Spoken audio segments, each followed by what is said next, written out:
Seja toda a gente bem-vinda ao É Apenas Fumaça, um programa Fumaça onde se fala sobre a sociedade com quem quer falar sobre ela. Eu sou o Ricardo Esteves Ribeiro. Hoje, ao vivo desde o Festival Vodafone Paredes de Cora, temos como convidado o escritor Walter Hugo Mem. É autor de centenas de poemas e publicou vários livros de poesia, começando com o Silencioso Corpo de Fuga, em 1996, e mais recente, o último lançado por poesia, A Publicação da Mortalidade, em 2018.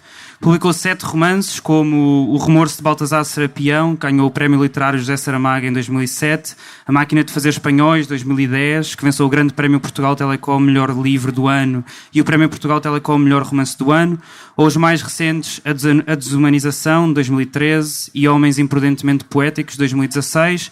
Escreveu ainda vários contos e livros para todas as idades, escreve também crónicas regularmente e é artista plástico e músico com a banda Governo. Bem-vindo. Obrigado, Ricardo. Um prazer. Obrigado a todos. Um estudo da plataforma Gerador, em parceria com a consultora Q-Metrics, publicado o mês passado, em julho, mostra que 43% da população portuguesa não leu um livro nos últimos 6 meses. Um outro estudo do Eurostat, o Departamento de Estatística da União Europeia, publicado em 2016, que avalia os hábitos de leitura de alguns Estados-membros da União Europeia e candidatos a Estados-membros da UE, coloca Portugal em terceiro lugar num total de 22 países, como um dos países onde as pessoas menos leem. Os dados de 2011 mostram que apenas 41% dos portugueses diziam ter lido pelo menos um livro no último ano. Só a Roménia e a Turquia é que estão atrás de Portugal. Porquê é que se lê tão pouco em Portugal? Pois eu gostaria também de entender, não é? Antes de mais, boa tarde a todos. É um prazer estar aqui convosco. E obrigado à Fumaça pelo convite para esta conversa e parabéns pelo vosso trabalho, porque acho de facto fundamental aparecerem novas plataformas de jornalismo com ganas de imparcialidade, de isenção, que é o que vocês têm estado a revelar. Pois esse é um dos grandes mistérios. É claro que, enquanto escritor, deprime-me, não é? Desilude-me que nós sejamos um dos países onde se lê menos. Porquê? Não temos muitas razões para isso, porque temos uma rede de escola pública implantada mais do que em outros países. Temos uma história literária bravíssima. É? Somos o país, se quisermos, a literatura portuguesa pode esplendorar a partir do Camões, mas somos o país do Eça de Queiroz, somos o país do Fernando Pessoa, que neste momento o Pessoa, talvez muita gente ainda não se deu conta dentro de Portugal, o Pessoa será neste momento o grande poeta do mundo, a maior revelação literária do mundo na última década e meia é o Fernando Pessoa. Depois dele, ou com ele, o Mário Sá Carneiro, depois gente como o Mário Cesarini, o Rui Belo, o Herberto Helder. Não temos de facto desculpa para sermos tão demitidos da literatura, porque a literatura é talvez o nosso reduto mais valioso de pensamento. Portugal talvez não seja melhor em mais nada. Eu estou a puxar a brasa à minha sardinha, não é? Podemos pensar no vinho do Porto, mas talvez não haja nada em Portugal que se qualifique mais do que a literatura. E por isso tenho pena que não sejamos mais leitores e sobretudo que não tenhamos mais consciência disso, de que ainda que exista ou tenha existido durante tanto tempo um afastamento, um isolamento, a tradução não é fácil, a internacionalização, é ver o Fernando Pessoa levou tanto tempo a ser conhecido do mundo. Somos lentos a projetar aquilo que temos de bom, mas a verdade é que temos, e nós que estamos cá dentro devíamos saber mais depressa. Numa entrevista que fizemos ao André Barata, filósofo e autor do livro E se parássemos de sobreviver, pequeno livro para pensar e agir contra a ditadura do tempo, em maio de 2018, ele disse-nos: justifica-se a estarmos neste estado de permanente e perpétua condição de sobrevivência? Nós não temos garantido condições de desenvolvimento social e tecnológico que nos permitam viver um pouco mais e sobreviver um pouco menos, designadamente não andando tão acelerados, tão submersos no tempo e conseguindo de algum modo recuperar tempo, para parar, vaguear, para passear, para pensar, para não ser produtivo. Tu achas que os portugueses não têm tempo para ler porque estão demasiado ocupados a sobreviver?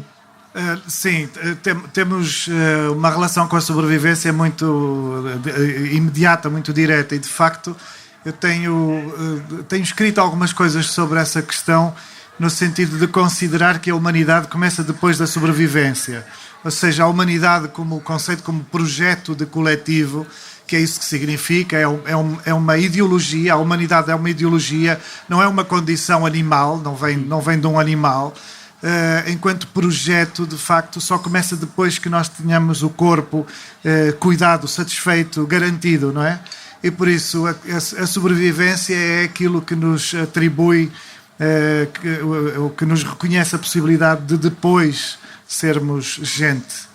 Se estivermos preocupados em cuidar do bicho, não temos tempo para a humanidade, não é? Estamos numa condição, como estão os animais, de pura contingência de sobrevivência instintiva, intuitiva, para nos conservarmos vivos.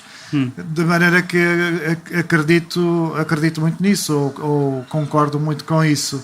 E de facto temos sido constantemente desafiados. Nós temos uma coisa que é trágica, que é uma espécie de instabilidade que depois de uma promessa de bonança nos repõe em estado de crise. Não é? E é normal os países oscilarem um pouco, mas nós vamos de muito ao nada e vamos de nada ao muito. Não é? Por exemplo, eu, com muitas críticas que pudesse fazer, lembro muito bem, até porque é muito recente, a passagem do governo de Passos Coelho para o governo da Geringonça, numa semana... As eleições de 2015. Nestas últimas eleições, vamos ter eleições este ano, mas numa semana ou em 15 dias, a mudança de discurso mudou imediatamente o país.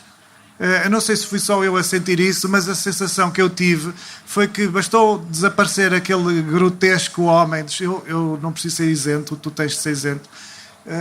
Bastou desaparecer aquele grotesco homem que era o nosso primeiro-ministro, que nos culpava de tudo. A crise era nossa, nós é que gastamos demasiado porque compramos a porcaria de um apartamento classe média, que eu até dizia classe merda, porque é isso que as pessoas em Portugal normalmente conseguem comprar, e estávamos culpados por querermos habitar, que faz parte da dimensão da sobrevivência. Por isso estávamos a ser culpados por aquele ogre de querermos sobreviver. E bastou entrar um governo novo, composto por outras pessoas, e bastou só não culpar mais ninguém, começar a trabalhar para que as coisas começassem a mexer. E nós hoje até somos o país das greves, porque as pessoas têm esperança de melhorar as suas condições.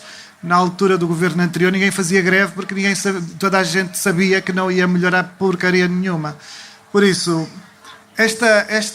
A rapidez com que nós mudamos de uma depressão, de uma decadência profunda para um estado de esperança é uma coisa que só acontece em Portugal, e pode ser ao contrário. Percebes? Neste caso aconteceu, a meu ver, aconteceu de uma forma solar, mas podia ser de um modo lunar. Esta propensão que os portugueses têm a não conseguir garantir nada, né, faz com que nós não sejamos assim uma espécie de povo de confiança. Somos um povo que não garante, né?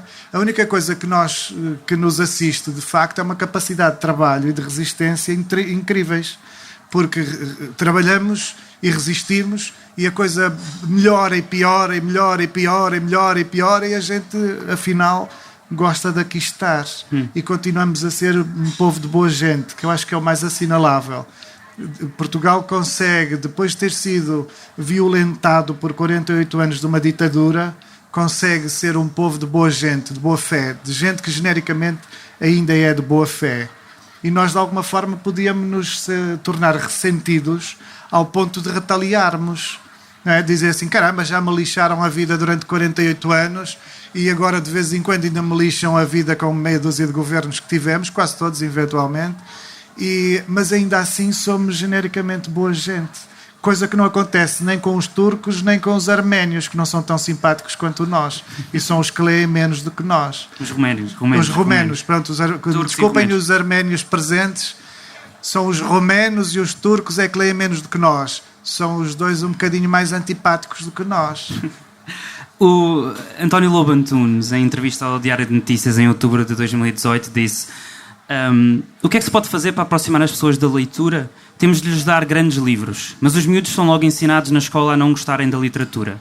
Andar a dividir o Camões em orações afastou-me dele. Queria lá saber. Tu achas que estudar os Lusíadas aos 15 anos ensina os jovens a não gostar de ler? Depende de como se estuda, não é? Porque os Lusíadas têm lá muita malcriadice que eu acho que interessa a quem tem 15 anos. Por isso, a mim interessou-me e eu gostei dos Lusíadas porque me mostraram logo a Ilha dos Amores e mostraram-me logo as porcarias e mostraram logo aquilo que me interessa quando estamos a descobrir o corpo e a descobrir o mundo. Agora, se tiveres um professor seca, e há para aí 2 ou 3 professores que são secantes, se tiveres um professor secante, tipo, vai-te dar os Lusíadas como se fosse uma lata de sardinha passada do prazo. E os Lusíadas, o que é incrível é que de facto não passa do prazo. É uma lata, está ali guardadinha e com 500 anos continua novo. Mas aos 15 anos consegue perceber-se as dimensões dos Lusíadas? Consegue, e é uma das minhas grandes lutas, é que não estupidifiquemos a malta nova. A malta nova não é estúpida. E é preciso esperar mais da malta mais jovem, e é preciso esperar mais dos alunos para que eles próprios tenham interesse e motivação em entregar mais. Porque se tu apareces numa relação derrotista com o aluno, considerando o aluno inepto, incapaz para alguma coisa, ele também não vai ter vontade nenhuma de te mostrar que afinal pensa ou sente, seja o que for. Eu acho que o ensino precisa de uma revisão de consciência. Eu lembro sempre que a Alice Vieira, que eventualmente muitos de nós terão lido quando eram miúdos, porque tem muitos livros para crianças, a Alice Vieira diz que nos anos 80 ela escreveu alguns livros para crianças de 10 anos, digamos assim, 10, 11 anos, e hoje é chamada para discutir esses livros com alunos de 17 anos. Os livros que ela escreveu para aquilo que antigamente se chamava o ciclo preparatório ou para a escola primária, para o fim da escola primária, hoje estão a ser lidos no fim do liceu, no fim hoje já não se diz liceu, no fim do secundário. Né? No fim do secundário, há alunos que vão aceder à universidade. Isso não é culpa deles. Não é culpa dos alunos. Os alunos, no fundo, cumprem os programas que estão traçados. Eu queria falar exatamente desses programas. É o Ministério da Educação que redige o que se define como as aprendizagens essenciais para cada disciplina e para cada ano de escolaridade. Para o ensino do português, uma parte dessas regras assenta na interpretação de obras literárias, de leitura recomendada ou de leitura obrigatória. No 9º ano, por exemplo, é obrigatório estudar parte dos Lusíadas de Luís de Camões ou um auto de Gil Vicente. Por exemplo, eu estudei o Auto da Barca do Inferno. No 12º ano é obrigatório estudar poesia de Fernando Pessoa, um romance de José Saramago. Eu estudei o Memorial do Convento, por exemplo. Mas há depois muitos outros autores e obras recomendadas num banco de livros dos quais os professores podem retirar livros para usarem nas aulas. Eu estive a consultar esse banco de livros. No 9º ano fazem parte das aprendizagens essenciais 31 autores. Apenas 4 são mulheres. Maria Judite de Carvalho, Clarice Lispector, Irene Lisboa e Sofia de Mel Briner Anderson. No 12º ano, 17 autores, apenas 3 são mulheres. Maria Judite de Carvalho, Luísa Neto Jorge e Ana Luísa Amaral. Apenas 2 deles, no conjunto, 12º e 9º ano, apenas de 2 deles se pode dizer que não seriam brancos, Machado de Assis e Almada Negreiros. E só um nasceu em África, Almada Negreiros, em São Tomé e Príncipe. A literatura que nos dão a conhecer na escola é baseada nesta visão de homens brancos europeus? É, sem dúvida. Aliás, toda a nossa cultura é uma cultura branca e masculina, digamos assim. É muito raro que tenhamos o padrão feminino como um padrão válido. É uma das coisas mais claras. Vocês pensem em exemplos práticos, simples. As calças que foram tradicionalmente símbolos do homem foram usadas e são usadas pelas mulheres e não há confusão nenhuma. A saia, que é um símbolo de mulher, não há um homem que a use. E se usar, até as mulheres são contra. Eu não conheço nenhuma amiga minha que se sentiria confortável se o seu namorado saísse à rua de saia. A penalização da simbologia feminina é uma coisa que nos acontece a todos, que toda a gente faz, inclusive as mulheres. Nós estamos tão preparados para cumprir os padrões masculinos que achamos a masculinidade a normalidade. e achamos o feminino um reduto mais ou menos exclusivo das mulheres e às vezes aberrante, como se a saia fosse um objeto ético. E a saia não tem ética, é tão ético quanto as calças. Ela não significa nada. Não significa mais do que significam umas calças, uns calções, ou a toalha de mesa. É um pano que nós podemos vestir. Pode ser mais bonito ou pode ser menos bonito. E em todas as coisas, por exemplo, se fores ao vocabulário, tudo que significa alguma coisa no masculino, na mulher normalmente significa puta. Não é? Se um homem for um vadio, é um vadio, não volta para casa, não sei o quê. Se a mulher for uma vadia, é uma puta. Não é? Aliás, se ela for uma puta, é uma puta. Se for um puto, é uma criança. É infinito o vocabulário que nós temos para eu não quero dizer denegrir, porque denegrir é racista, para ofender as mulheres. É infinito o vocabulário, é muitíssimo maior do que o vocabulário. Inclusive, quando queres ofender um homem, chamas nomes à mãe dele. Não é? Não chamas nomes a ele, assim, ofendes o homem através da mãe. A mãe dele é que é a coitada, que, percebes? Há qualquer coisa que nós temos na nossa longuíssima cultura, a nossa língua, que é uma língua masculina, tu dizes boa tarde a todos, mesmo que tenham mais mulheres na plateia, não é? E se disseres a todas, toda a gente vai achar estranho. E os homens vão se sentir todos maricas ou amaricados, porque de repente foram chamados por um vocábulo feminino, por uma formulação feminina. Isto não é senão um preconceito, porque as mulheres passam a vida a ser chamadas de todos e não viraram. Algumas ficam lésbicas, mas não ficam todas. Que ainda é uma sorte que alguns de nós têm. Eu acho que vai ser muito difícil nós ultrapassarmos isto. Uma das esperanças que eu tenho é que, de facto, o século XXI, eu já escrevi isso também, é o século das mulheres. É o século em que as mulheres deixaram de ter paciência para ser disciplinadas. Há muitas ainda que possam ainda estar meio entendendo, não é? Porque o feminismo ainda é um movimento que está a ser acertado, que ainda não estão todas de acordo. A gente ainda, umas no feminismo compõem o conceito do feminismo de uma maneira, outras compõem de outra maneira, ainda há um desacerto, mas a verdade é que o feminismo já é concreto e já tem efeitos concretos e às vezes exagerados, mas o efeito fundamental e aquilo que é fundamental é que chegue às mulheres o tempo em que elas não se meçam pelos padrões masculinos, em que elas imponham os padrões femininos da maneira como quiserem. Não significa que tenham de abdicar de usar o rosa. Não sou muito para mim não é cores, não é vocabulário, não é tanto isso. É simplesmente fazerem exatamente como quiserem, sem terem de adotar uma conduta que seja para agrado de um homem. E isso está a começar a acontecer no século XXI. E o que vai acontecer, o que isso vai fazer, é que no futuro nós vamos ter muito mais vozes femininas ou de mulheres, porque podem ser mulheres, mas com vozes masculinas ou neutras, mas vamos ter muito mais vozes de mulheres, vamos saber muito mais depressa das vozes das mulheres e a nossa cultura vai ser disciplinada pelas mulheres também, coisa que até agora eu acho que não foi muito. Temos casos epifânicos de grandes mulheres que conseguiram influir no seu tempo, mas como geração isso nunca aconteceu e eu acho que está a acontecer agora.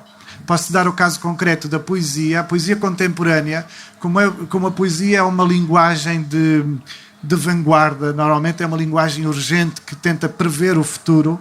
Normalmente, quando a gente quer saber como o mundo vai ser daqui a 10 anos, lê poemas escritos hoje.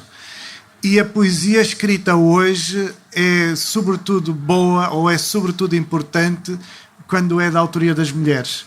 Porque aquilo que os homens hoje têm para dizer já é uma coisa carcomida da sua história, já estamos todos fartinhos de saber como é que foi a história dos homens.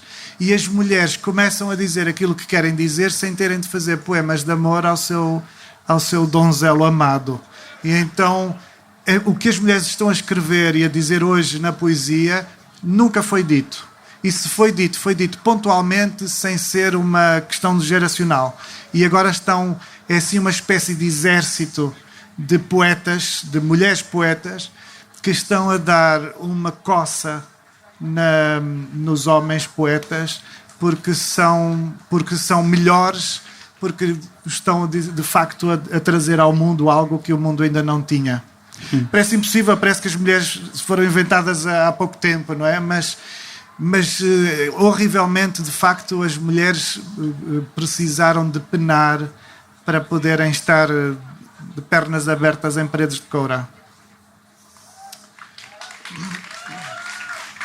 Eu também vou abrir as pernas daqui a bocado quando me sentar a assistir aí aos concertos, por isso. Se compararmos os preços dos livros em Portugal com os preços praticados noutros países europeus, rapidamente nos apercebemos que os livros por cá são muito mais caros, se comparando com alguns países. Dando exemplos, no site da livraria britânica Foyles, o ensaio sobre a cegueira de José Saramago, traduzido para inglês, portanto tem uma tradução, custa 10,97€, isto já é com o câmbio. No site da livraria espanhola Casa del Libro, o mesmo livro, também traduzido para espanhol, custa 9,95€. Na Bertrand, em Portugal, custa 17,70€. Cerca de 7€ mais caro do que nestes dois países. Porquê é que são tão caros os livros em Portugal? Porque eu isso posso-te responder de uma forma um bocadinho mais técnica. Porque nós somos escravizados pelo papel espanhol. Em Portugal, dificilmente alguém... Nós produzimos a pasta de papel, mas é um bocadinho como o petróleo brasileiro, ou como o petróleo no mundo inteiro, não é? Que pertence aos americanos normalmente. Nós produzimos a pasta de papel, vendemos a pasta de papel e depois compramos o papel. E por isso nós não conseguimos nem comprar o papel que queremos. Compramos normalmente o papel que nos vendem. Isso significa o quê? Que quando uma editora decide que vai imprimir num papel X, por exemplo, Munken Print, que é um dos meus papéis favoritos, a editora não pode dizer, olha, eu vou fazer uma edição de 3.000 exemplares, ou de 5.000, ou de 500, seja o que for, preciso de não sei quantas folhas, aquilo vem numas pranchas, preciso de não sei quantas folhas. O povo do papel não vende papel assim, vendem resmas. Por isso, significa que tu precisas de... Quando decides aquele papel, tens de decidir aquele papel para uma coleção inteira, para não sei quantos livros, ou então tens de dividir com outra editora, porque és obrigado a comprar assim uma espécie de... uma palete gigante que tem um esforço de investimento inicial tremendo. O que significa que quase toda a gente compra o mesmo papel. Há assim uns 6, 7, 8 papéis que são os usados em Portugal e toda a gente fica nessa contingência e somos claramente abusados na importação, somos claramente abusados. E por isso os livros aqui, ainda que nós forneçamos a pasta de papel, os livros aqui são mais caros porque nós não temos poder. Os ingleses, ou os americanos, ou os franceses compram toneladas e toneladas e por isso no preço relativo descem drasticamente o valor do investimento. Numa entrevista à jornalista Sara Outro Coelho do Observador em outubro de 2016 disseste: tudo quanto poderia ser considerado e é vital para a nossa vida devia ser disponibilizado tendencialmente de forma gratuita. E estamos num processo inverso. Os livros deviam ser gratuitos? Quem me dera, que eu precisava de ganhar de alguma maneira, não é? Mas sim, eu estou convencido de que aquilo que... Lá está, é a condição da sobrevivência. Aquilo que considerarmos fundamental para a dignidade de cada um devia de ser... O Estado devia existir tendendo para garantir, não é? Não significa que seja a favor da demissão completa. Eu não acredito... Para mim a cidadania é participação e é compromisso.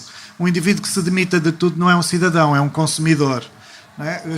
Todos nós precisamos de consumir, mas se apenas consumirmos e não estivermos comprometidos com nenhuma ideia e não formos capazes de dar o peito por alguma convicção, então somos uma merda de uns consumidores que não se levantam acima disso, não se levantam à cidadania. Agora, não querendo ou não sendo possível fomentarmos uma espécie de missão profunda, uma vadice em que ninguém faz nada, eu acho que devíamos tender para cuidarmos uns dos outros. No fundo é isso que significa. Um Estado deve existir para que nos represente no cuidado um com os outros. Porque eu não vou saber, eu não tenho condições, eu não sou múltiplo, o Estado é. Eu não tenho condições para tomar conhecimento de todos os vossos problemas, de todos os vossos direitos, de todas as vossas necessidades e de alguma forma suprir ou tentar, ou pelo menos entender, tentar acompanhar. Mas o Estado existe para fazer isso por mim. Eu sustento o Estado com o dinheiro que ganho, de alguma forma, eu sustento o Estado para que o Estado faça isso, para que o Estado saiba dos problemas de cada um, das necessidades de cada um e, de alguma forma, nos acompanha cada um.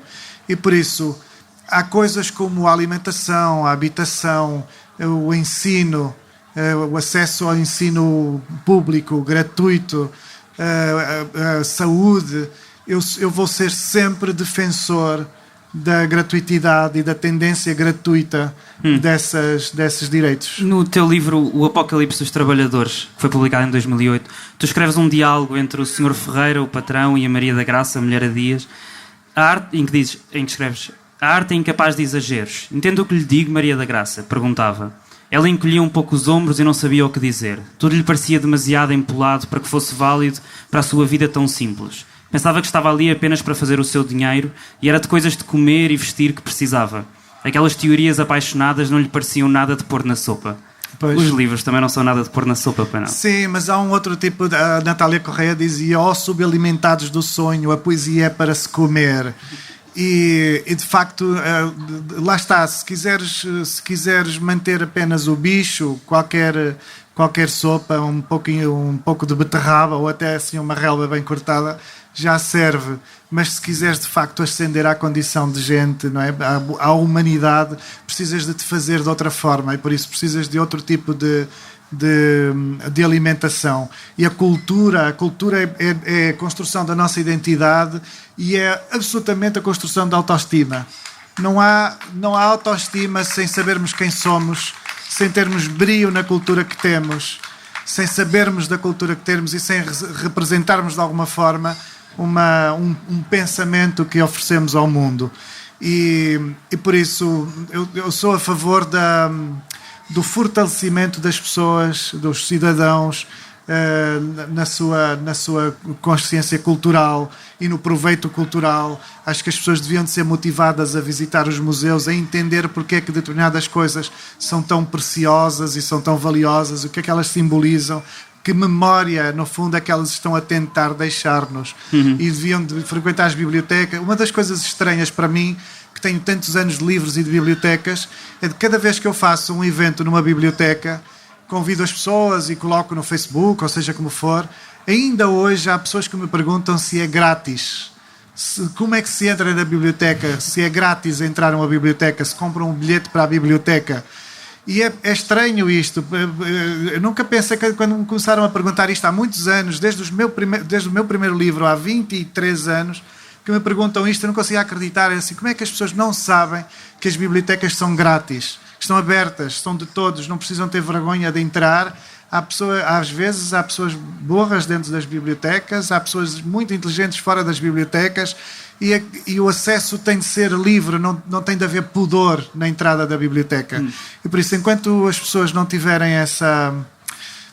É preciso que as pessoas saibam isto, percebes? É preciso que alguém se lembre de dizer nas escolas, seja onde for, olha, vamos ao teatro. Porque ir ao teatro é tão importante quanto de repente estar a analisar um poema da Sofia. Vamos ver uma exposição a Serralves, nem que a gente não entenda nada daquilo, mas vamos tentar entender. Vamos a uma biblioteca, vamos buscar o poema da Sofia na biblioteca para entendermos onde é que estão os livros e como é que se faz e o que é que acontece quando se entra na biblioteca. Mas essa educação para a cultura é urgente. Resgatando uma interjeição que tu fizeste há pouco, se os livros fossem gratuitos, como é que tu sobreviverias? É o Estado que deve financiar o teu trabalho e o de outros escritores? Pois, não sei... Eu ia gostar de ganhar algum dinheiro, mas também não. Talvez, se a coisa fosse feita de outra forma, eu fizesse outra coisa, pudesse ser outra coisa. Eu, para todos os efeitos, licenciei-me em Direito. Eu queria muito ser professor, não me deixaram. Tive uma colega que tinha uma média de 11 e teve média de 11 o curso inteiro e eu tinha uma média bem melhor. E eu queria muito ser professor, toda a gente sabia. E até julho ela tinha média de 11 e em setembro foi de subir as cadeiras todas e passou a ter 15 de média. E então, enfim, ela não era muito esperta ao curso inteiro, mas entre julho e setembro ela ficou brilhante E ela ficou Isso a dar no aulas curso de Direito? no curso de Direito. E até hoje me irrita porque eu queria muito ter sido professor. Mas ela não deve saber escrever um livro, eu sei. E eu acho e aquela universidade fechou e por isso ela também já não deve ser professora. E por isso não lhe adiantou muito. Mas é o Estado que deve garantir que escritores continuem a poder escrever, que músicos devem poder fazer não produzir acho música? Isso imediatamente. Ou deve deixar só ao mercado e à meritocracia? Eu acho que o Estado deve participar de alguma forma, mas eu não gostaria de ser uma espécie de funcionário do Estado, não é? Subsidiado inteiramente pelo Estado, ter de, não sei, eventualmente corresponder a qualquer coisa. Não, eu gosto que me deixem suficientemente livre. Há uma glória, de facto. Eu sou muito grato pela minha vida, ainda que seja meio deprimido. Eu sou muito grato pela minha vida porque eu dependo de tanta gente, que às vezes parece que não dependo de ninguém. Não é? Porque dependendo de leitores, são tantos e eu não os conheço, a maior parte, não é? É como não ter patrão, eu não dependo especificamente de ninguém, porque tenho essa graça de depender de uma multidão, não é? E é a condição mais bela, mais gratificante.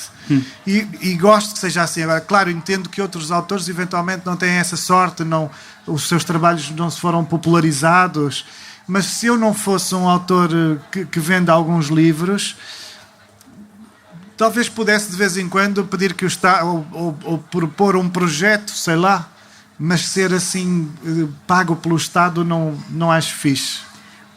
Quando me pedem para escrever sobre a cultura em Portugal, é sempre disto que me recordo. A linhagem de maltrapilhos e mal-amados que somos.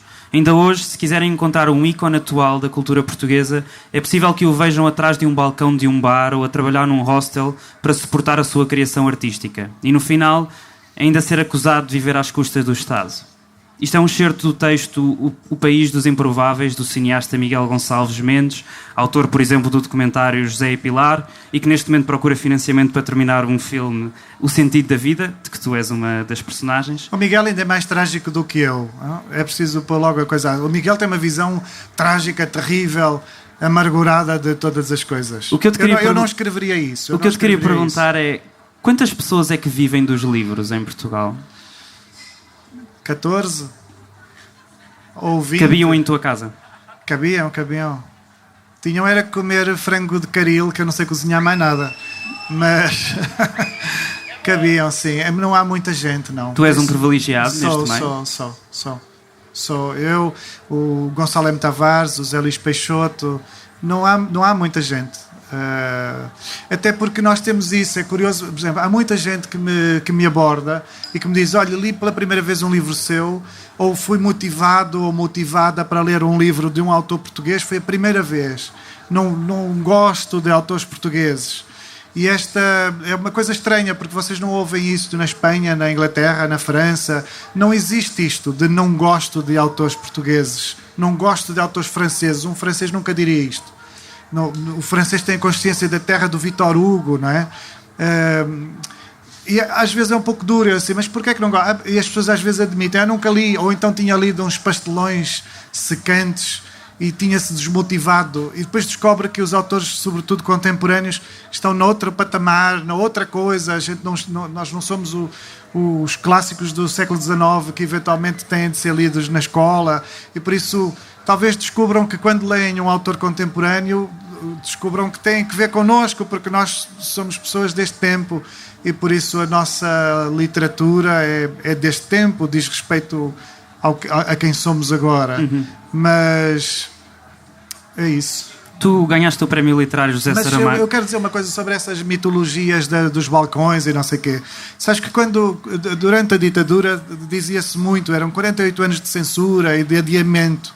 No fundo foi o que a ditadura parecia fazer, adiava tudo. E pressupunha-se que se tinham criado obras de arte geniais que não se podiam publicar, que não se podiam mostrar por causa da ditadura. E quando acabou a ditadura e se instalou a democracia, toda a gente ficou à espera: venham aí as obras geniais. E não havia nada, não estava nada guardado. aquilo que tinha de ser excepcional foi publicado. Se não foi publicado em Portugal, saiu primeiro em Paris, ou saiu... E por isso há uma mitologia. Eu acho que o Miguel aí, eu sou amigo dele e posso brigar com ele. Acho que o Miguel aí exagera um pouco. Há este exagero, esta mitologia, esta coisa meia fantasiosa de acharmos os melhores estão super escondidos. Não é, quer dizer, pode estar. O Fernando Pessoa demorou décadas a ser reconhecido como o genial que ele é. Mas não é obrigatório. Não é obrigatório. Muitas vezes, tu vês, o Saramago chegou ao Prémio Nobel. O Saramago era um dos autores mais populares do país. Era um autor super visível, ativo, inclusive. E, no entanto, ganhou o Prémio Nobel e não foi porque era um mau autor. Foi porque é um autor excepcional. Tu ganhaste o Prémio Literário José Saramago em 2007 com a obra O Remorso de Baltasar Serapião.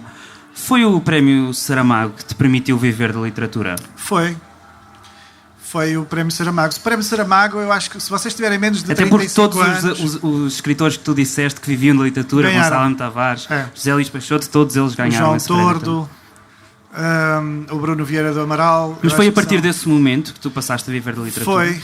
Eu posso te dizer, é tão concreto quanto isto. Eu vendia 1000 exemplares de um livro, que era uma coisa excepcional, assim, num país que temos, e passei a vender muitos mais. E acho que não vou dizer.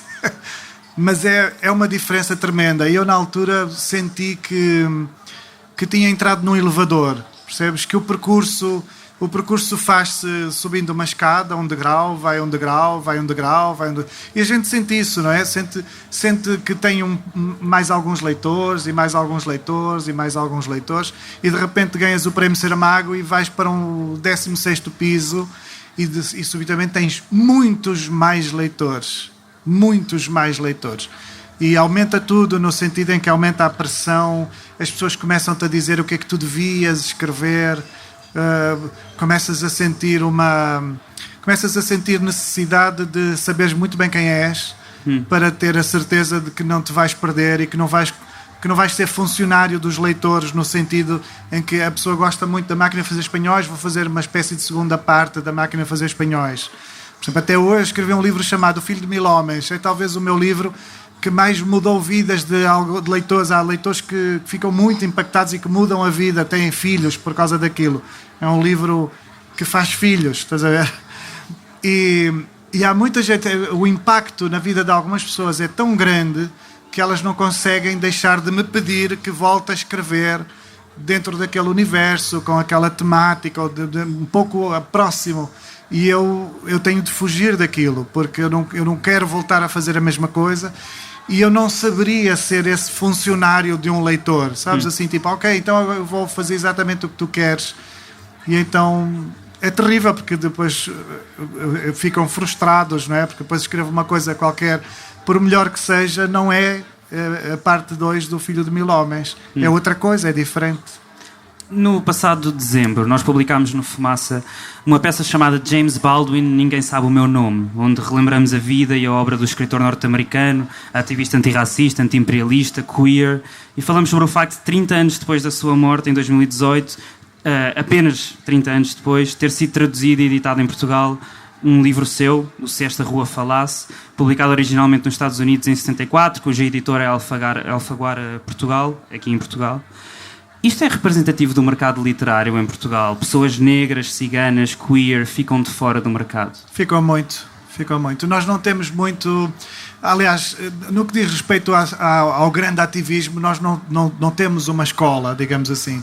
Nós vamos a qualquer lugar, a qualquer escola, a qualquer liceu, qualquer secundária, já na Espanha ou na França, em qualquer país da Europa mais opulento, digamos, de cultura opulenta, e é possível encontrarmos dentro das escolas núcleos de ação contra o racismo ou contra a homofobia ou para a memória de isto ou daquilo, ou até associações feministas, e nós não temos isso.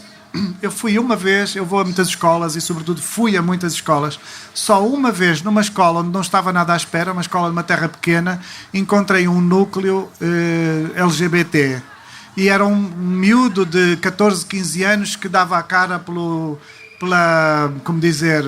por aquele núcleo. Era assim o diretor daquilo. Eu dizia assim, mas numa aldeia destas, num lugarejo destes, tu dares a cara por uma causa e alguém dá a cara também pela causa, e ele diz sim.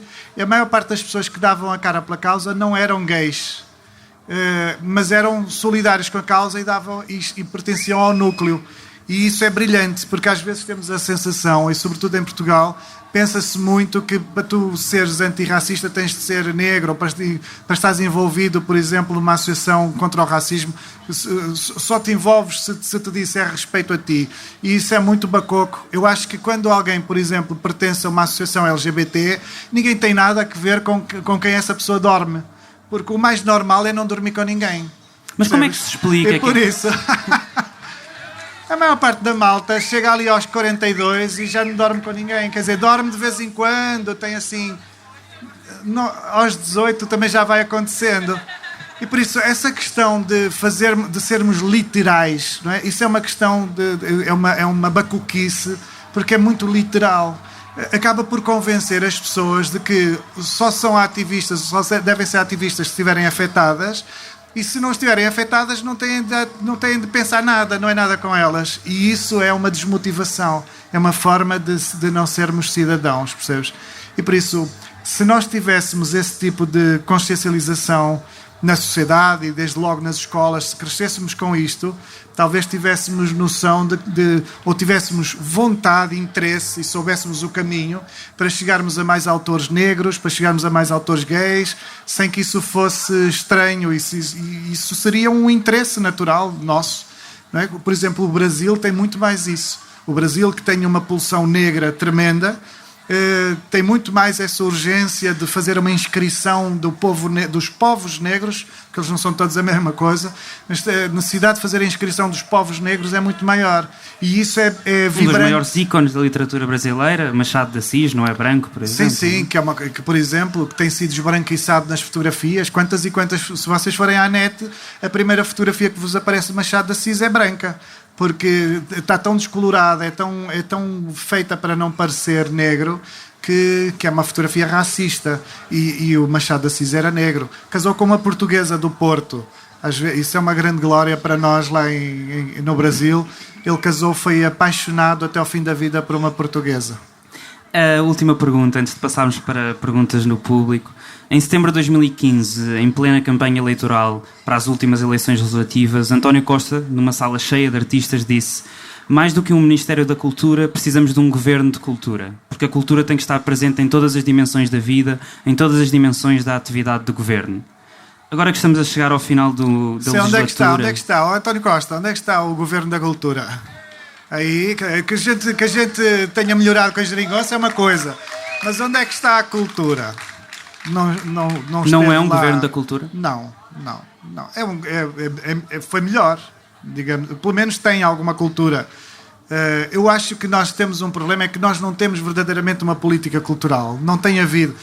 É um pouco trágico, mas eu acho que desde o Manuel Maria Carrilho que não temos uma pulsão, uma política verdadeiramente cultural. O Carrilho, que depois se desmoronou aos meus olhos com tudo o que disse da Bárbara Guimarães, que não era necessário, foi um grande ministro da cultura, porque ele implementou as bibliotecas, implementou os teatros municipais, os grandes auditórios, e dotou no fundo o país, criou um movimento que dotou o país de valências que ficam, não é? E que nos mudam a vida, a nós que frequentamos, que somos público, mudou-nos completamente a vida. Depois disso, o que nós temos é assim uma espécie de subsistência básica. Não existe uma política. O que existe é um orçamento para pagar os salários das pessoas que estão naquelas casas, a abrir as portas, a fechar as portas, a limpar o chão. Enfim, as programações são reduzidas ao mínimo e, sobretudo, não há um movimento de crescente de criação de alguma coisa, não é? Tu, por exemplo, uma das coisas mais brutais em Paris é que não há nenhum presidente de Câmara que cumpra o seu mandato sem inaugurar uma grande valência cultural, sem inaugurar um museu, inaugurar um grande auditório, um grande teatro, alguma coisa que ele faça e que diga assim, isto é o meu trabalho, o resultado é a memória que eu quero deixar. E nós aqui não temos isso nem sequer a nível de Estado. Sucedem-se os governos e não há criação. Muito ao contrário, tu tinhas uma Fundação Paulo Arrego e a merda do Passos Coelho fodeu a Fundação Paulo Arrego. Como é que é possível fechar a fundação da maior pintora, da mais internacional, mais valiosa, ainda por cima maravilhosa, Paulo Arrego? Percebes? Se nós damos esta mensagem ao povo, se nós eliminamos, boicotamos a Paulo Arrego, significa que estamos a boicotar toda a gente, não há ninguém que chegue lá, percebes? Tu ficas logo à partida derrotado, dizes assim, não há nada que eu possa fazer que vá valer a pena, porque estes merdas vão rasurar a cultura portuguesa de cima a baixo. Por isso, se tu até chegares, por exemplo, nós já devíamos ter há milénios, que devíamos ter um museu de memória, por exemplo, da questão racial, por exemplo. Das vítimas da nós que fomos esclavagistas, não é? E que colonizamos o mundo à custa dos corpos e das vidas dos outros, que comprávamos pessoas em África, nós não estamos educados para ter noção do que isso foi e de ter noção das consequências que isso ainda hoje tem. E o racismo só vai acabar quando nós impedirmos as sequelas dessa merda que foi feita. Porque nós, se dissermos assim, não sou racista, mas continuarmos a deixar que os povos negros continuem a ser postergados, continuem a ser humilhados, nós estamos a ser racistas, sim, porque continuamos a impedir que eles possam ser atempados com os nossos direitos e com as nossas oportunidades. Porque é muito diferente eu vir de uma família branca e essa família deixar-me e abrir-me as portas à partida para um montão de oportunidades, e alguém vir de uma família negra e ter como memória a escravidão e pessoas que não lhe puderam abrir as portas, percebes?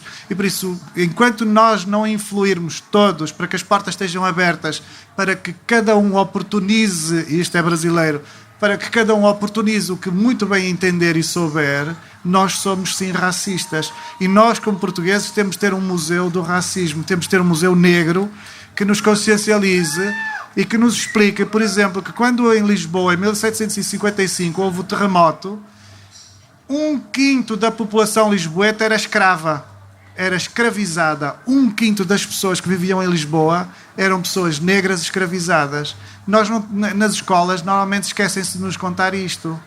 Que naqueles escombros, muita gente que lá ficou era negra e, sobretudo, que não havia nenhuma família proprietária que não vivesse à custa do trabalhinho de algum negro. Percebes? E isso sobra até hoje. Parece que não, mas 250 anos não apagam e depois é preciso ver que muita gente ficou com as casas destroçadas. A primeira coisa que fizeram foi deitar os escravizados à rua, como quem, olha, não tem condições de te dar um prato de sopa, não me serves para nada porque estou sem casa, amanha-te. E as pessoas ficaram sem nada, não é? As consequências da escravização sentem-se até hoje e nós não temos memória disso. E ainda estou à espera que exista um primeiro-ministro, um governo de cultura que de facto cultiva as pessoas para isto, para esta memória nojenta que nós temos de ter. Eu queria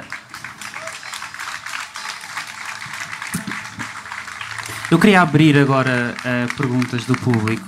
Olá, Walter. Olá, Paredes de Coura. Olá.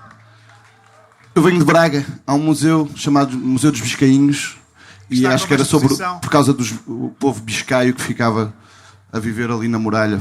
E há o Museu dos Biscainhos e tu entras no Museu dos Biscainhos e vais ver o manjar onde é que os cavalos comiam, mas não há nenhum quarto de escravos. Mas não era sobre isso que eu queria perguntar. Era sobre a sobrevivência, a autoestima que estão a falar. E um amigo meu no outro dia disse-me, nós aqui em Portugal temos o culto da reverência. Estamos sempre, o seu doutor... E também como colonos, também não soubemos hastear bem a bandeira como fizeram os italianos, não é, com a Pisa, ou o francês com o fromage. Porque é que nós... É verdade isso? Não sei. Diz-me, Walter. Somos um bocadinho importantões. É ver os espanhóis que se tuteiam, não é? Tratam toda a gente por tu, os professores, ou tratam pelo nome. No Brasil também é tudo por você. Se for alguém por quem tenhamos sobretudo mais velhos, quem tenhamos muita consideração, podemos dizer o senhor, a senhora, mas o normal é o você. Nós é que ficamos aqui com esta mariquice do seu doutor, assim, mesmo que não sejamos, vamos estacionar o carro, vão-nos pedir uma moedinha e faz jeito essa coisa, porque é no fundo o apelo à nossa piruzeira. Não é? Quando nos pedem aquela moedinha e nos dizem seu doutor, sabem que nós somos pirosos, porque se não fôssemos pirosos não precisavam de nos chamar doutor. Diziam assim, olha, saca aí um eurito para eu ir ali consumir um pão de queijo. Eu acho que nós temos uma cultura, eu acho que isso acontece um bocadinho porque somos periféricos e quando as culturas são periféricas têm tendência para se ensimismar com trejeitos errados, não é? Em vez de nos ensimismarmos com o Museu da Paula Rego e dizermos assim, porra, somos pintores porque temos aqui uma Paula Rego e quem quiser viver, está aqui um museu inteiro para ser visto. Não, ficamos assim, não, somos os maiores porque somos os doutores. Que nem somos, a maior parte das vezes dá uma licenciatura, mas a licenciatura daria um grau de licenciado. Somos os seus licenciados. Para fazer um doutoramento é preciso um bocadinho mais de esforço. Mas somos uns cagões que ficamos logo doutores. E às vezes até com 3 anos já se fica doutor. Isso é uma coisa, eu acho que é um estigma, é uma frustração da periferia. Somos assim os banlieues dos franceses e para nos armarmos temos esses tiques. O meu nome é Bernardo. Olá, Walter, obrigado por este programa. Obrigado.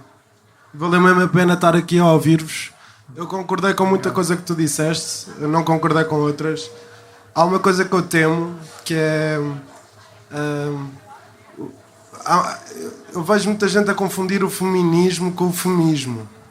E eu temo muito isso, porque acho que é preciso dizer que o feminismo é muito importante, mas eu acho que todas as mulheres sabem a força que têm hoje em dia. O que eu acho é que nós devemos ir num caminho de justo e igual. Nós somos seres humanos. E é isso que nós queremos. Todos iguais, com os mesmos direitos. É preciso apelar a isso, meu. Eu folgo. Ainda bem que vocês estiveram aqui, meu. Foi muito importante para mim. Muito obrigado. Continuem. Obrigado, Bernardo. Mas eu quero acrescentar uma coisa sobre isso. Eu há bocado disse, o feminismo anda assim a várias velocidades e não é verdade que todas as mulheres tenham essa consciência ou saibam defender os seus direitos, porque isso nem todos os homens sabem fazer.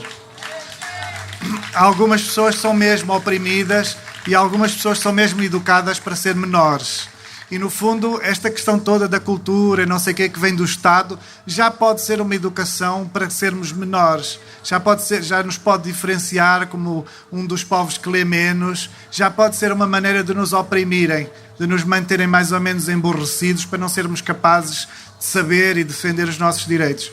A questão do feminismo, eu também já fui, eu tive com uma feminista no Brasil que me dizia que um ginecologista homem é alguém que usurpa o lugar da mulher, que um homem que trabalha em prol da mulher ou que defenda a mulher está a usurpar o feminismo. E por isso, em última análise, um psiquiatra, por exemplo, especialista em problemas da mulher, ou sei lá, um sociólogo que possa analisar o papel da mulher na contemporaneidade ou na antiguidade. Todas essas figuras, se forem homens, são usurpadores na cabeça daquela mulher feminista. Por isso eu acho que ela está louca. Eu acho que ela tem direito a ser feminista, mas acho que está louca. A questão é que, havendo excessos, eu ainda assim entendo os excessos, porque se eu tivesse vivido a história inteira da humanidade, massacrado, oprimido, obrigado a lavar pratos, quando eu me soltasse eu ia foder tudo. E por isso é que algumas fodem tudo. Isto está a ser emitido para as crianças? Isto é emitido, gravado? Os palavrões não sou eu que digo. Nós não estupificamos os mais novos. Pronto. Os palavrões são citações dos Lusíadas. Olá, Walter. Olá. Olá, Paredes de Cora. Obrigado, Fumaça, por esta iniciativa. Voltando à questão da memória, eu estou um bocado dividido entre a questão de será que a memória é hereditária ou se é mesmo genética, pretende assim lá está, pessoas de raça negra hoje em dia que não sofreram o que gerações muito anteriores sofreram, possam sofrer da mesma potência que foi a história daquela humanidade, e ao mesmo tempo, seguindo as palavras do Winston Churchill, criticando a sociedade para agora a Europa voltar a ter o mesmo problema nacionalista, será que a única lição da história é que a humanidade não aprende? Será que tem assim uma memória de tão curto prazo? É esta a minha ambivalência. Não, aprende alguma coisa, e na verdade estamos hoje melhores, com todos os problemas e com as ameaças grotescas que se avizinham, estamos hoje melhores do que estávamos há 100 anos ou há 200 anos. E por isso o fim de algumas coisas, o fim, por exemplo, da escravidão, é uma conquista inestimável e que nos coloca hoje, em 2019, num patamar de melhoria incalculável. Agora, há uma coisa que eu chamo uma espécie de esquecimento existencial a que nós estamos todos entregues e que é fundamental para a humanidade. Nós todos nascemos esquecidos, todos. A biologia podia ter decidido de outra forma, não é? A biologia decidiu que nós nascemos, não sabemos ainda andar, mas vamos aprender a andar sem que ninguém verdadeiramente nos ensine. Não há um workshop, não vamos à escola para sabermos pôr um pé à frente do outro. A biologia decidiu que nós nascemos e sabemos comer, quanto mais não seja sabemos mamar. E por isso a biologia deixou-nos armas para que sobrevivamos. Mas sobrevivemos em coletivo. Se reparares, se te deixarem sozinho depois de nasceres, não sobrevives. Não tens hipótese nenhuma, porque sozinho não vais arranjar nada para comer, não vais saber dormir, não fazes nada. Só sobrevives se os outros te deixarem. E esse é o propósito humano, é o coletivo, é o outro. Por isso é que eu tenho um livro para crianças chamado O Paraíso São os Outros. Tu não estarias aqui sem os outros, sem a afetividade intuitiva, inclusive, dos outros. Agora, o que é que essa afetividade coletiva te permite? É como se houvesse um pacto afetivo que dissessem: eu vou-te dar a oportunidade de saberes quem és, porque tu no início não sabes, e vais levar muito tempo, e às vezes só sabemos quem somos aos 54 anos. Mas tu tens a oportunidade que os outros te estão a dar, que os outros te deram, eventualmente ainda te estão a dar, de um dia poderes saber quem és. E quando souberes quem és, tu és um património completamente novo. Tu tens um acumulado que podes chegar disto e daquilo, mas como tens um esquecimento existencial, como tens um esquecimento essencial, tu és uma fórmula que nunca existiu na humanidade. E isso vai fazer com que tu possas inventar algo essencial para todos nós e que ninguém conseguiu inventar antes. Isso é absolutamente essencial para nós avançarmos. Se nós todos nascêssemos a saber o que os nossos pais sabiam, nascíamos e já sabíamos francês e inglês e já éramos arquitetos ou não sei o quê, nós éramos inamovíveis, não nos conseguíamos mover mais. Estávamos absolutamente empedernidos, que é o que acontece com as pessoas normalmente mais velhas, que depois pegam no comando da televisão e não se safam, porque não adquirem mais nada, porque chegam a um ponto de informação e não conseguem absorver. Mas a malta nova, porque tem esse esquecimento essencial, esse esquecimento existencial, absorve tudo outra vez. E ao absorver outra vez, ela chega a uma conta, chega a um resultado que nunca ninguém chegou. E aí, quando se descobrem novas curas para doenças que até agora não tiveram solução, é aí que aparecem os grandes filósofos explicando que afinal a felicidade é isto ou é aquilo. É aí que aparece um novo poema, é aí que aparece uma canção que ainda ninguém sabe. É exatamente na fórmula que cada um de vocês traz e que depende fundamentalmente do esquecimento. Disso de não sabermos nada.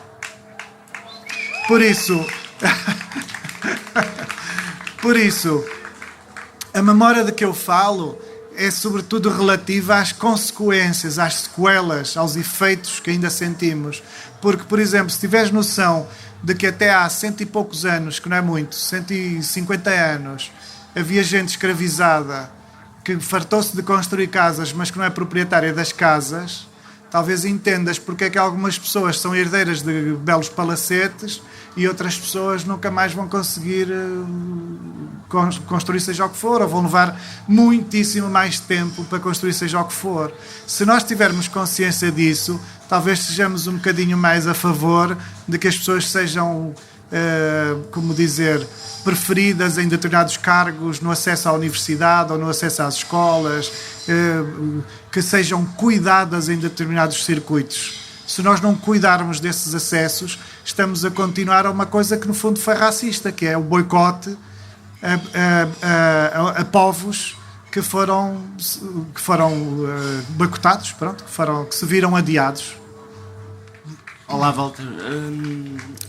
Vou ser assim muito sintático porque queria colocar 3 questões essenciais. Uma em torno das políticas culturais que me interessam muito, em torno dos próprios mecanismos e das estruturas.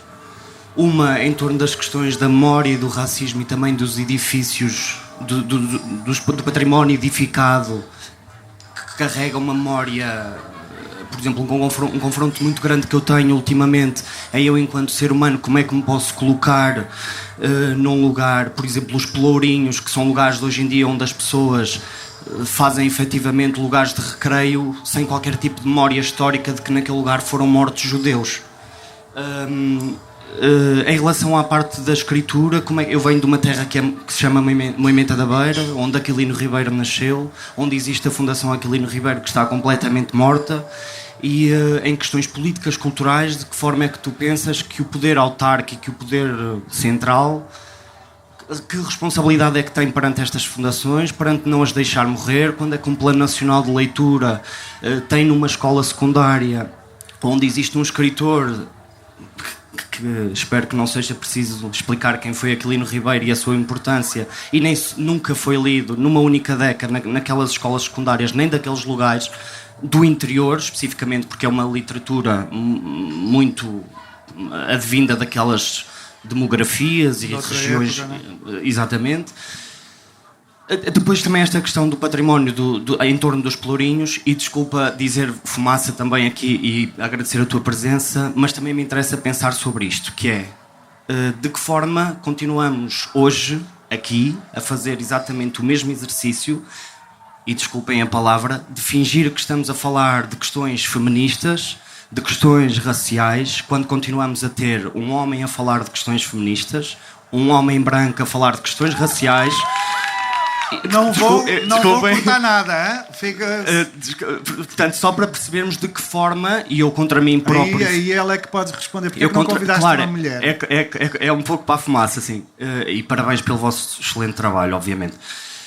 Mas é importante questionar isto porque eu muitas vezes, e todos nós muitas vezes, nos pomos nesse lugar de acharmos que estamos no lugar de poder falar por alguém que no nosso caso nós não passamos por aquilo e que mediamos uma historicidade de poder contar uma história da qual nós não vivemos. E sendo, de facto, homens brancos, privilegiados e europeus, que é um outro nível. Portanto, há 4 layers da questão. Não levem a mal, mas é importante também questionarmos. Sim. Que é importante. Eu só para terminar, assisti a uma... Olha, eu não vou conseguir responder isso tudo. Tu já tens noção que essas perguntas são intermináveis. Pois são.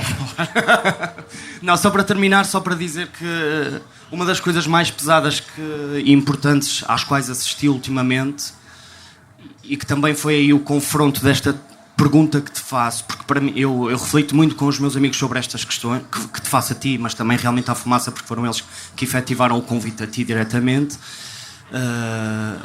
De uma ativista feminista negra, a Joacine Catar Moreira, em que ela faz para além dela própria ser quer dizer, sofredora de toda aquela cultura pesadíssima, aquela conferência teve assim apesar de ter um lado performático, foi muito pesado, porque aconteceu numa sala, quer dizer, era uma mulher negra a falar sobre a história da xenofobia, do racismo, toda da violência contra as mulheres, Posso só pedir para seres um bocadinho mais rápido? A violência contra as mulheres negras, e tudo isto aconteceu numa sala escura. Portanto, todos nós, brancos, homens, mulheres, estávamos dentro de uma sala escura a ouvir uma mulher negra a falar sobre, de facto, o que foram aquelas questões. Não levem isto como um confronto, mas também uma questão de até quando é que também nós vamos querer fingir que estamos a debater assuntos sérios. Não estamos a fingir, porque estamos de facto a fazê-lo, mas sempre com este privilégio de que vamos convidar alguém branco. Obrigado, bom trabalho para vocês. Obrigadíssimo pelo feedback. Bem, na realidade, o papel do Fumaça foi, e sempre foi há 3 anos, um dos objetivos que nós tivemos foi dar voz a pessoas que usualmente não têm voz e debater problemas de direitos humanos que usualmente não têm a profundidade que nós os tentamos pelo menos dar, sendo o racismo, direitos de imigrantes e colonialismo um deles. E aquilo que nós temos feito na realidade é fazer com que este debate aconteça e com muitas pessoas negras. Aliás, se forem a fumaca.pt ver o arquivo de entrevistas que nós tivemos só este ano, entrevistámos Mamadou Ba, LBC, Joacine Catar Moreira, Beatriz Gomes Dias, Anabela Rodrigues, o Mori Camará, entrevistámos bastantes mais pessoas negras do que pessoas brancas para falar de racismo, a Carla Fernandes também. Bem, acho que na realidade somos provavelmente o órgão de comunicação social em Portugal que mais pessoas negras teve proporcionalmente a serem faladas. Hoje quisemos falar sobre literatura e com uma pessoa que percebe sobre este assunto, e uma das coisas que quisemos garantir foi que falávamos também sobre temas que usualmente quando se fala de literatura não se fala, que é sobre como é que o mercado da literatura e o acesso ao mercado de literatura é também está também cheio de racismo e cheio de patriarcado. E nós dizemos isso sem problema nenhum e acreditamos que é preciso vir falar sobre este assunto. E portanto hoje está cá o Walter, mas amanhã vai estar uma outra pessoa que pode falar de uma outra coisa que também faz sentido falar e que nós achamos que é negra também, ou que é queer. E portanto, sim, obrigado pelo feedback. Bem, na verdade eu acho que até fui eu que forcei, ou que com o meu entusiasmo acabei por puxar a conversa um bocadinho à questão do racismo ou do feminismo, porque são tópicos que me interessam. Mas eu também acho uma coisa, eu acho que quando a conversa sai do grupo dos implicados, é quando ela começa verdadeiramente a fazer efeito. Não é? Porque se de facto a conversa do racismo se cingir aos povos negros, ou se a conversa queer se cingir a quem é queer, não adianta nada, porque não interessa nada um homossexual convencer outro homossexual de que é fixe ser homossexual, quer dizer, ou que pelo menos não devia de ser nem fixe nem não sei o quê, que é uma coisa como outra qualquer, o outro vai se identificar, quer dizer, não há conversa, não há nada, a menos... Por isso, o valioso, e para mim, há determinadas causas que me empolgam, o valioso é quando de facto as coisas extrapolam, saem de fora daquele nicho, não é? Dos implicados, digamos, e de repente se transformam numa voz de toda a gente. E no fundo é isso muito que eu tento fazer, ou que me apaixona. Mas é sobretudo por esta questão que eu dizia acerca dos efeitos da escravidão. Eu não quero ser passivo em relação a determinadas coisas. Não quero os meus antepassados ou as pessoas que me antecederam e que foram brancas tiveram consciências distintas. A minha consciência não me permite ficar quieto em relação a determinadas coisas, ou ficar sobretudo calado em relação a determinadas coisas, porque eu acredito que as convicções estão de facto nos teus compromissos e estão nos teus atos. Se não te comprometes, não abres a boca, não dizes rigorosamente nada acerca de nada, na verdade podes achar que és um belo cidadão e és uma bela merda, porque não deste a cara, não verteste uma gota de suor por causa nenhuma, a não ser a tua fome, a não ser o teu desejo. Percebes? E por isso a mim interessa-me a fome dos outros, interessa-me o desejo dos outros, interessa-me que as pessoas estejam todas incluídas. Sobre a Aquilino Ribeiro? Sobre? Aquilino Ribeiro. A clínica e quê? Sobre o Aquilino Ribeiro. Sobre a Aquilino Ribeiro. Sim, é a tragédia, é o que acontece aos grandes autores. Normalmente ficam marcados ou marcam numa época, depois caem num certo esquecimento, vão sendo adiados até eventualmente o tempo os poder reabilitar ou os poder tornar vigentes, porque é uma questão de vigência. Mas tu dizias uma coisa, o que é que nós podíamos fazer, por exemplo, para a memória, para que se possa lidar com esta informação? Eu acho que nós devíamos fazer mais homenagens e fazer saber que determinados lugares que são da nossa história e que são conotados com uma história maioritariamente branca ou masculina, nós devíamos fazer homenagens dentro desses espaços a pessoas que sejam outras pessoas, que não apenas os homens brancos. E por isso construir dentro dos grandes teatros e dentro das grandes praças erigir estátuas e memoriais que lembrem as mulheres, que lembrem os negros. Era muito interessante que nós pudéssemos pôr, por exemplo, no Dona Maria, em Lisboa, a estátua dos negros que construíram aquilo, porque não foram brancos que foram lá levantar aquelas pedras, não é? O arquiteto deve ter sido branco ou esbranquiçado, mas quem se lixou ali a levantar aquele pedregulho não foi branco de certeza absoluta. E por isso era muito interessante que entrássemos nos grandes palácios de Lisboa e do Porto e víssemos estátuas de negros e víssemos estátuas das mulheres que estiveram ali ou que alimentaram os homens que ali trabalharam e que fizeram a sua função enquanto os homens faziam a função que na altura lhes era atribuída. Por isso, essa consciência falta fazer porque nós não estamos acostumados, ou não estamos ainda convencidos de que devemos homenagear as pessoas até que nem têm nome, não é? Que fica mais complexo homenagear. Não sei o nome, assim, não interessa. Ponho uma coisa qualquer, ponho aí uma estátua e faz de conta, não ponhas a cara, mas que se saiba que foi um homem negro, ou que se saiba que foi um indígena, ou que se saiba que foi uma mulher. Por exemplo, uma das coisas engraçadas, agora lembrei-me das mamas, estava a fazer este gesto, que tenha mamas, estás a ver? Uma das coisas, por exemplo, onde as mulheres foram boicotadas, elas são boicotadas até nelas mesmas. É uma coisa impressionante. Se vocês verem a Nossa Senhora de Fátima, ela tem uma estátua oficial. E a estátua oficial da Nossa Senhora de Fátima é assim um panejamento total, parece estar debaixo de uns cortinados longos e aquilo tem uns vincos, de maneira que não se note curva nenhuma daquela mulher. Há uma estátua do Teixeira Lopes, que é a escultura original da Nossa Senhora de Fátima, que terá sido feita na época, nos anos 30, com a recolha do testemunho dos... Eu não estou a dizer que acredito na Nossa Senhora de Fátima, mas isto é o que acontece, é a história, digamos assim. O Teixeira Lopes esculpiu uma Nossa Senhora de Fátima a partir dos testemunhos dos pastorinhos. E os pastorinhos falaram numa senhora super bonita, super elegante, bem vestida, com um vestido não sei de quê.